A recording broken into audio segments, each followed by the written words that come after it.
The Land Transportation Franchising and Regulatory Board on Tuesday lifts the suspension of Uber after the ride-hailing company fully complied with its requirements. Uber first pays the 190 million peso fine on Tuesday, but the LTFRB initially said Uber would stay suspended until it showed proof that it paid drivers a total of 299.24 million pesos for the days they were not allowed to ply the streets. The LTFRB asks Uber drivers for receipts of the financial aid they received and checked for samples if they matched entries in Uber's system. All matched. Uber was suspended since August 15 after it accepted new drivers into its system despite an LTFRB order for it to stop. The suspension was supposed to last for a month. The LTFRB allowed Uber to file a petition converting the remaining suspension days into a fine after public outrage and a meeting with senators. President Rodrigo Duterte's son-in-law Manassas Carpio on Tuesday confirms he made visits to the Bureau of Customs but said it had nothing to do with smuggling. Carpio is Davao City Mayor Sara Duterte's husband. In a Facebook post, Carpio says, quote, "I represent many clients who have transactions with the Bureau of Customs. It is my job as a lawyer to appear before government agencies for and on behalf of my principals." Carpio makes a statement after a customs official and Senator Antonio Trillanes claimed Carpio visited the office of former Customs Commissioner Nicanor Faldon. Trillanes says this links Carpio to smuggling, along with Davao City Vice Mayor Paulo Duterte, son of the president.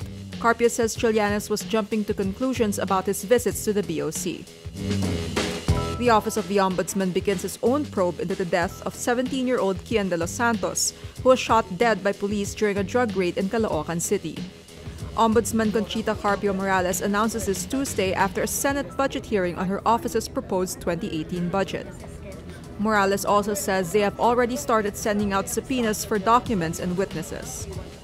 Senate Minority Leader Frank Gelon says Morales supposedly confirmed that her office has concurrent jurisdiction over De Los Santos' case because it involves government officers with a salary grade below SG 27. Gelon earlier asked Justice Secretary Vitaliano Aguirre to transfer the case to the Ombudsman. Aguirre rejected the proposal because it might make the DOJ look incompetent and incapable of conducting an impartial probe. Commission on Elections Chairman Andres Bautista says he can explain the allegations in the impeachment complaint against him. The impeachment complaint revolves around Bautista's alleged lack of truthfulness in his statement of assets, liabilities, and net worth, and the supposed failures linked to the Comelec hacking incident in 2016. Sir, yung sa impeachment, sir, sorry, nabasa niyo na po ba? Yes, so mukha naman kakayanin. What does it mean? Kayang-kaya niyo mapaliwanag, sir? Yeah. Sa akin naman. Asked if this means he will not resign, Bautista smiled and did not reply. Bautista also addresses the joint statement by all 6 Comelec commissioners urging him to take a leave or resign. He says he discussed the matter with Comelec Commissioner Arthur Lim and why they issued the statement through the press. But Bautista says they have already moved on from the issue. Armed Forces Chief Eduardo Año says the military removed a pole marker planted on a Philippine-occupied island in the West Philippine Sea.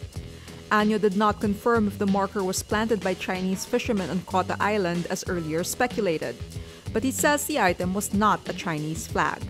This is contrary to the claim of Magdalo Representative Gary Alejano, who earlier raised the alarm over Beijing's aggressive behavior in the disputed area in recent weeks.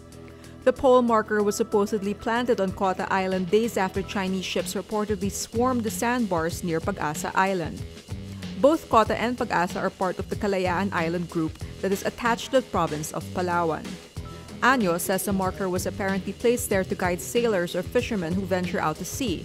He adds it was not planted there by the Philippine side.